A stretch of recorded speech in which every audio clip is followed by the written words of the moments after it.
Bienvenue dans Xenius. Bonjour à tous, bienvenue dans Xenius, l'ami du petit déjeuner. Je dirais même plus. Regardez Xenius au petit déjeuner, il n'y a pas mieux pour commencer la journée. On fait le plein de vitamines, de fibres et de connaissances. En tout cas, moi, le matin, tant que je n'ai pas mangé, je suis incapable de faire quoi que ce soit. Impossible de parler ou de réfléchir. Mais avec un bol de céréales, un bon morceau de pain et du fromage, tout s'arrange. De quoi être en pleine forme et d'excellente humeur. Oui, un délicieux repas, ça fait plaisir et en France, on y est particulièrement sensible. Mais l'influence de l'intestin sur le mental ne serait pas qu'une impression. De nombreuses études scientifiques semblent montrer qu'il y a du vrai dans tout ça. Oui, le centre des émotions se situerait non seulement ici, mais aussi là, dans notre intestin pour être précis. Comment cet organe peut-il bien influer sur notre état psychique? C'est ce que nous allons découvrir dans l'émission d'aujourd'hui. Et maintenant que nous avons rechargé les batteries, commençons notre émission.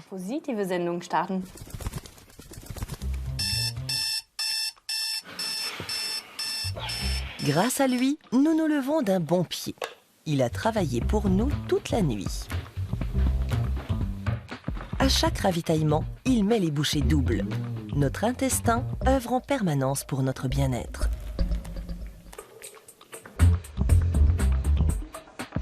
Mais il doit être à la hauteur de sa fonction. Déroulé et mis à plat, il mesure jusqu'à 8 mètres de long et s'étend sur une surface de 400 mètres carrés. L'équivalent de cette façade multiplié par 8.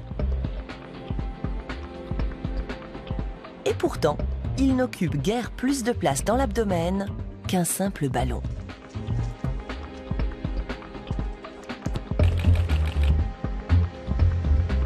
Son truc, sa paroi est finement plissée en une multitude de villosités. Il s'agit de replis de la muqueuse et du tissu conjonctif qui sont eux-mêmes recouverts d'autres replis, les microvillosités. De minuscules prolongements cellulaires de seulement 1/1000 de millimètre de long qui augmentent considérablement la surface d'absorption des nutriments que nous ingérons.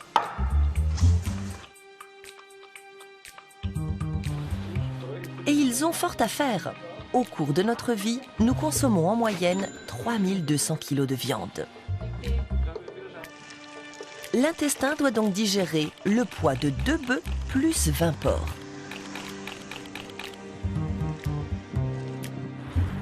À cela s'ajoutent de nombreux autres aliments. Des légumes par exemple, 3300 kg. En tout, ce sont 30 tonnes de nourriture qui transitent dans l'intestin. Pour réussir ce tour de force, il renouvelle sa muqueuse tous les 2 jours.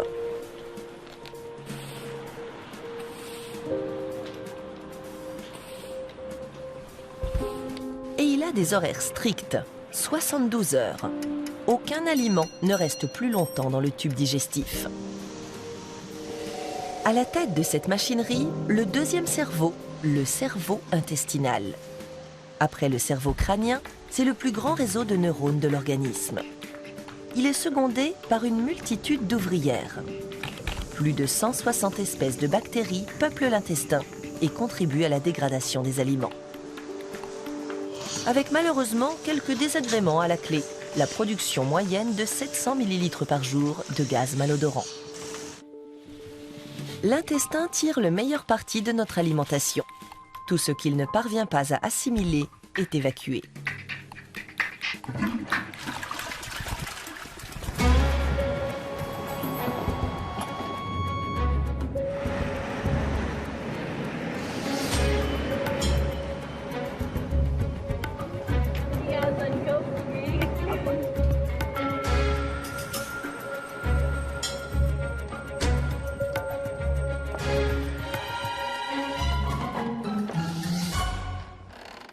Nous voici à présent à l'université de Graz, en Autriche, où l'on étudie de près cet organe complexe qu'est l'intestin. À nos côtés, le professeur Holzer. Bonjour. Votre spécialité, la neurogastro-entérologie. C'est un mot compliqué, vous nous le traduisez? Oui, neurogastro-entérologie est un terme effectivement un peu barbare. Il est apparu dans les années 1990 seulement. C'est une discipline à cheval entre la gastro-entérologie et la neurophysiologie, c'est-à-dire qu'elle fait le lien entre le cerveau et les intestins. L'intestin possède en effet tout un réseau de neurones connectés entre eux et avec le cerveau. Tout le monde sait qu'il y a des neurones dans le cerveau, mais la présence de cellules neuronales dans l'intestin est une découverte assez récente. Il comprend autant de neurones que la moelle épinière, si ce n'est davantage.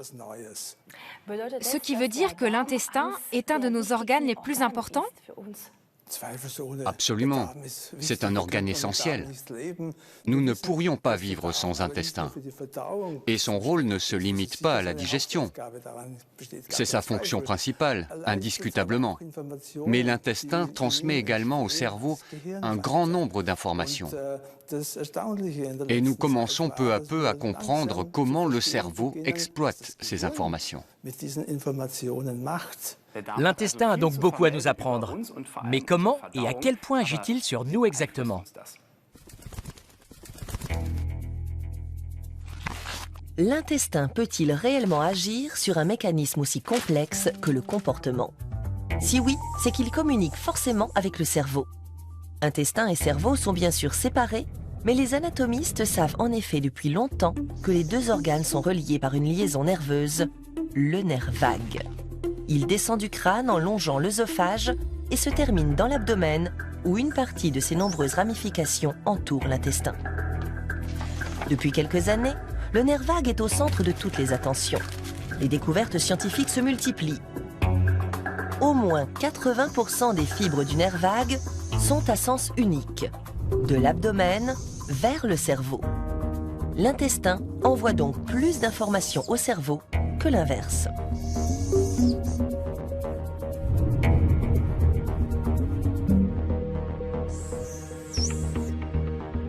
En 1862, l'anatomiste Leopold Auerbach avait observé au microscope un vaste réseau de fibres nerveuses entre les parois musculaires. Depuis, les scientifiques ont découvert que l'intestin, comme le cerveau, contient des neurones, plus de 100 millions. Autre point intéressant, les neurones du cerveau intestinal utilisent les mêmes neurotransmetteurs que ceux du cerveau crânien, comme la sérotonine.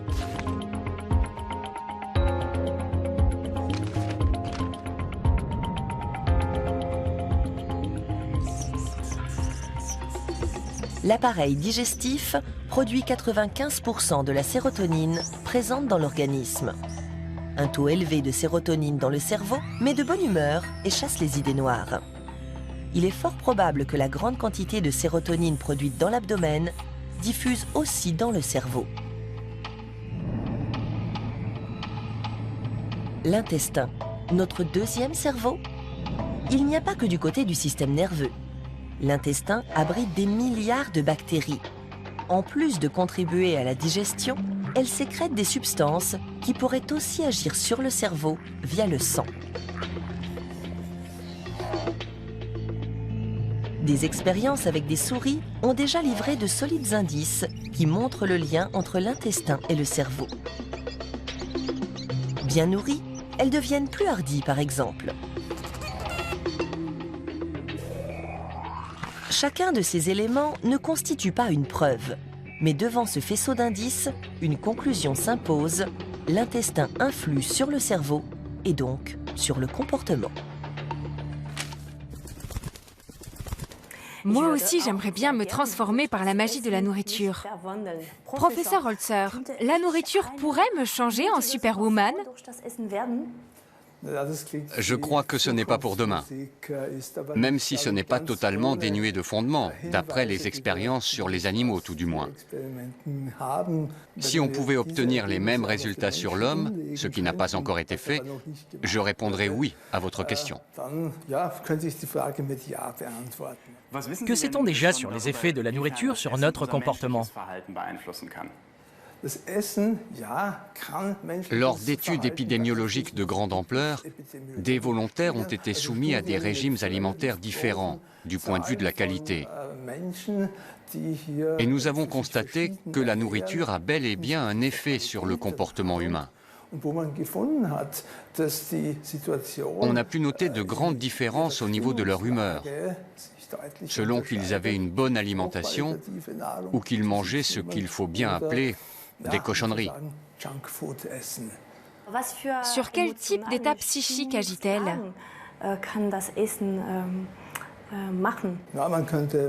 On peut se sentir plus ou moins anxieux. L'anxiété est un trouble très répandu dans la population. On peut être dans un état qui tend plus ou moins vers la dépression. Les expériences sur les souris, tout du moins, montrent clairement qu'on peut observer ce type de modification du comportement. Les variations de comportement, c'est précisément ce que cette installation doit mettre en évidence. Elle va servir de terrain de promenade à 2 souris. La première mange équilibrée, elle est pleine d'assurance et nous flaire avec curiosité. Autour de la seconde, soumise à un régime malbouffe, elle a peur de nous et se cache immédiatement. Ce sont vraiment 2 souris totalement différentes. La deuxième a même fait sous elle. Comment les bactéries peuvent-elles déclencher la peur? C'est l'une des questions centrales de nos recherches. Comment les bactéries de la flore intestinale peuvent-elles communiquer avec le cerveau? Il y a plusieurs possibilités. Les bactéries intestinales sécrètent des substances qui passent dans le sang et peuvent atteindre le cerveau, par exemple. Elles peuvent aussi agir au niveau des liaisons nerveuses entre l'intestin et le cerveau. Elles peuvent influer sur les hormones intestinales qui passent également dans le cerveau, ou encore interagir avec le système immunitaire qui est très développé dans l'appareil digestif. Ce système immunitaire peut envoyer des signaux au cerveau. Tous ces éléments peuvent déclencher des modifications fonctionnelles dans le cerveau. Et pour le savoir, les expériences sur les animaux sont indispensables? On ne peut pas effectuer ces observations sur l'être humain? Non, ce genre d'expérience ne peut pas être mené sur l'homme. Mais il nous faut parvenir à comprendre quels sont les liens entre les différents éléments. Est-ce qu'il y a un rapport de cause à effet? Les expériences sur les animaux sont indispensables pour répondre à ces questions. Merci beaucoup. Merci. La découverte des liens entre cerveau et intestin, et donc sur le comportement, la santé et la vie, est une découverte assez récente. Oui, autrefois, les connaissances scientifiques étaient beaucoup plus minces, mais l'imagination très fertile. Et chaque culture a inventé ses propres remèdes contre les problèmes intestinaux.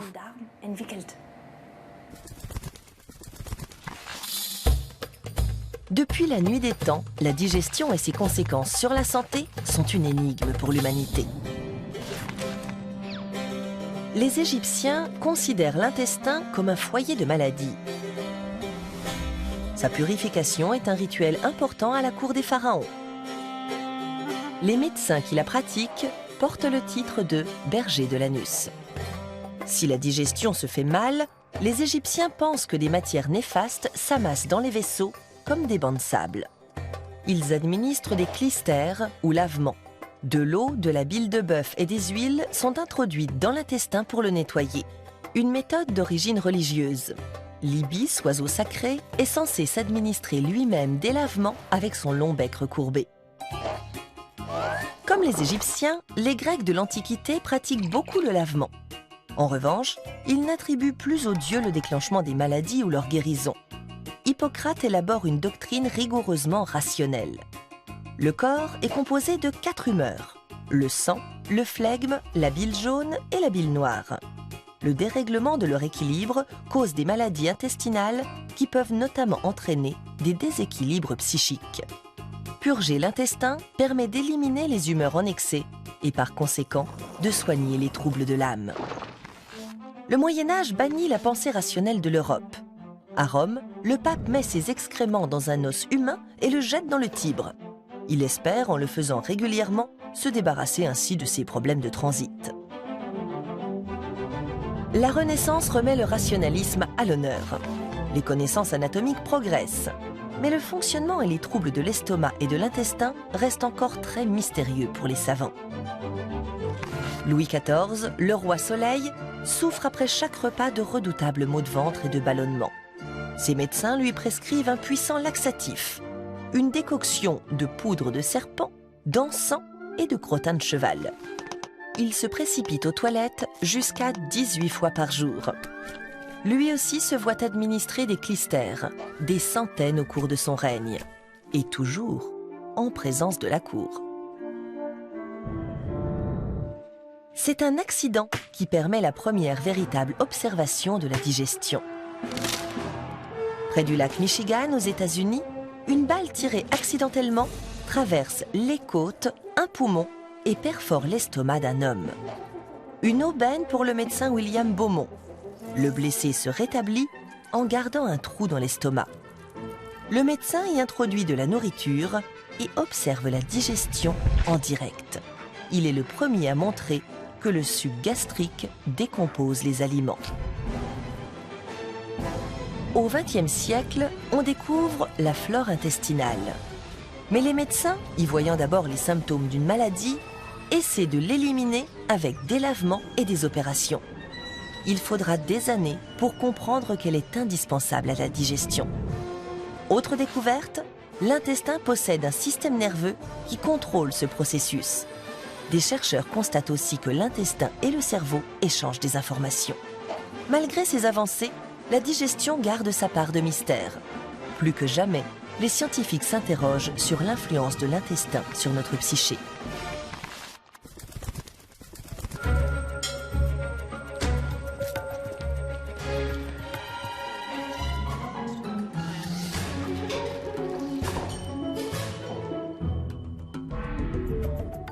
Retour à l'université de Graz, mais dans un autre bâtiment.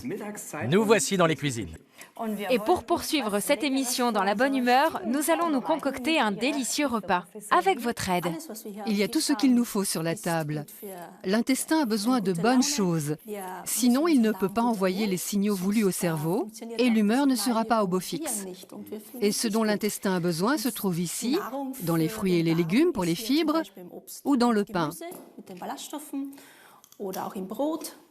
Tout ce qu'on aime est forcément bon pour nous? Non, malheureusement. Mais pour le moral, oui, bien entendu. En général, déguster notre plat préféré nous donne le sourire. Mais ça vient du cerveau. Tout à fait. Nous faisons appel à tout ce que nous avons enregistré à propos de ce plat ou de cet aliment. Et la plupart des choses que nous aimons sont sélectionnées dans l'enfance. Nous nous constituons des archives gustatives. D'où l'importance de servir aux enfants des aliments de qualité pour qu'ils puissent former leur palais avec de vrais repères. Plus on propose de bons aliments aux enfants, plus il y aura d'aliments sains dans ce qu'ils préfèrent.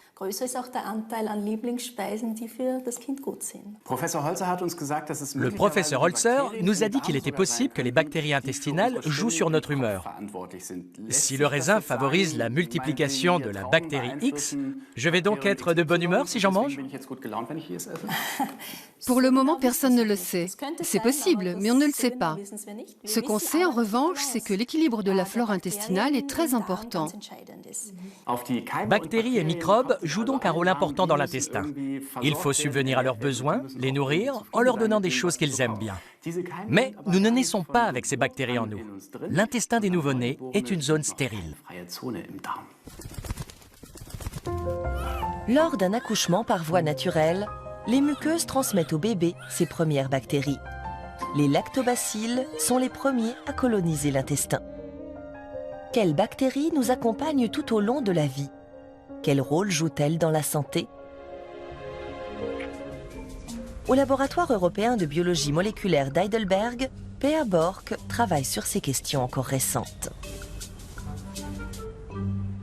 La recherche explose littéralement.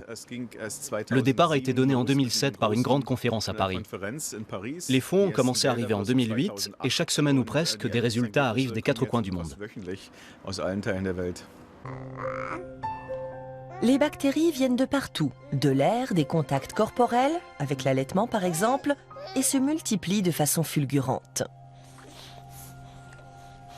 Les bébés nourris au sein et ceux qui prennent le biberon n'ont pas les mêmes flores.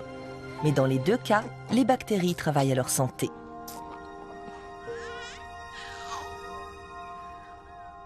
Le système digestif commence par se peupler principalement de bifidobactéries et de lactobacilles. Il repousse activement les germes et entrave leur développement en occupant le terrain.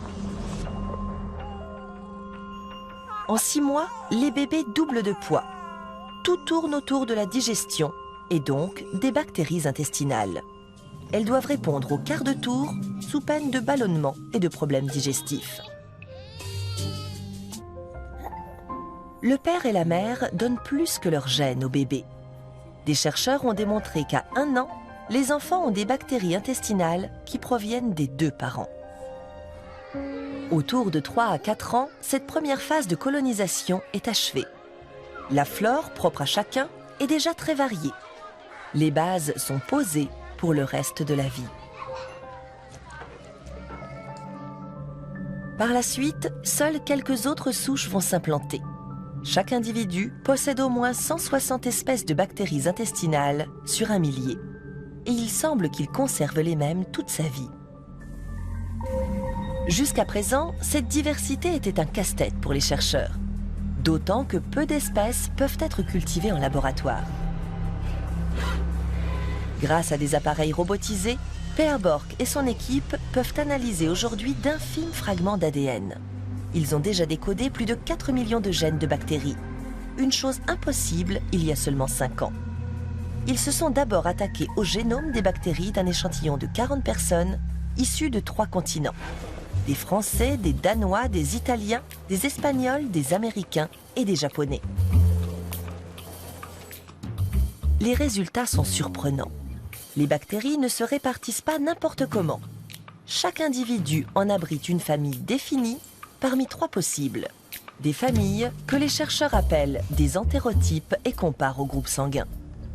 Les bactéries se ressemblent, mais leurs propriétés sont très différentes, tout comme leur influence sur notre vie.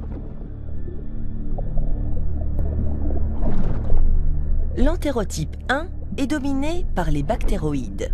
Ils décomposent rapidement le sucre pour le transmettre à l'organisme. L'entérotype 2, dominé par des Prevotella, synthétise de nombreuses vitamines. Et le type 3 comprend les Ruminococcus, des bactéries sphériques qui décomposent la cellulose, que l'homme ne sait pas digérer, en sucre assimilable. Au même groupe appartiennent aussi des bactéries produisant des gaz malodorants contenant du soufre et du méthane. Mais ce n'est pas tout. Les bactéries qui vivent dans nos intestins pourraient permettre de dépister certaines maladies. À l'heure actuelle, plus de 30 maladies sont associées à des bactéries intestinales. Des affections cardiovasculaires, des pathologies neurologiques ou encore le cancer. Le spectre est large et il s'élargit presque chaque semaine. L'étude de ces familles de bactéries dans l'intestin est complexe. Les relations entre les différents paramètres ne sont jamais simples. Mais les chercheurs espèrent pouvoir bientôt mettre les nouvelles connaissances au service du diagnostic ou du dépistage. Détecter les maladies qui nous menacent grâce aux gènes de nos bactéries intestinales, une formidable perspective. On avait l'intention de se préparer à un super déjeuner. Mais finalement, on a tout grignoté au fur et à mesure. On a quand même rendu service à notre intestin ou pas? Tout ce que nous avons mangé là est excellent pour l'intestin. Le grignotage est un phénomène de société. On mange tout le temps sur le pouce. Mais quand on le fait bien, ça va et on se sent bien. Quand ces petits repas sont bien composés, ils sont bons pour la santé. Et le plaisir des papilles quand on mange, ça joue aussi un rôle? Absolument, c'est très très important. Là, par exemple, vous avez un yaourt onctueux. Tout ce qui est onctueux déclenche un signal positif du système de récompense et procure une grande sensation de plaisir. C'est le cas pour le yaourt, les crèmes ou la glace aussi, bien sûr. Tout ce qui croque sous la dent procure aussi du plaisir. Les noix, le raisin, les pommes ou encore les carottes, par exemple. Ça envoie une décharge de dopamine dans le cerveau et on se sent bien. Les yaourts, c'est très bon, c'est vrai. Mais les probiotiques qu'on y ajoute parfois, ont-ils un intérêt pour l'intestin? C'est un vaste sujet de recherche. On sait certaines choses, mais pas encore tout. Mais on ne va certainement pas tarder à avoir de nouveaux résultats sur les souches de bactéries qui se retrouvent dans l'intestin quand on en mange. Et le plateau de fromage en fin de repas, c'est une bonne idée? Oui, pourquoi pas? Il est prouvé scientifiquement que le fromage déclenche la production d'entérogastrone, par exemple. C'est une enzyme fabriquée par l'intestin et elle déclenche la fermeture du pylore. Elle ferme réellement l'estomac et nous n'avons plus faim. Merci beaucoup. Merci. Je vais reposer le fromage pour manger autre chose. Quoi? Une banane. Je trouve que ça me va bien. Pourquoi? Elle est grande et mince. Ce qui confirme un autre adage. Dis-moi ce que tu manges et je te dirai qui tu es. Et tu connais l'expression française « avoir la banane » ? Ça veut dire que t'as la pêche, quoi. C'est fou ce que nous inspirent les fruits et les légumes. Allez, salut à tous! Tschüss. À la prochaine.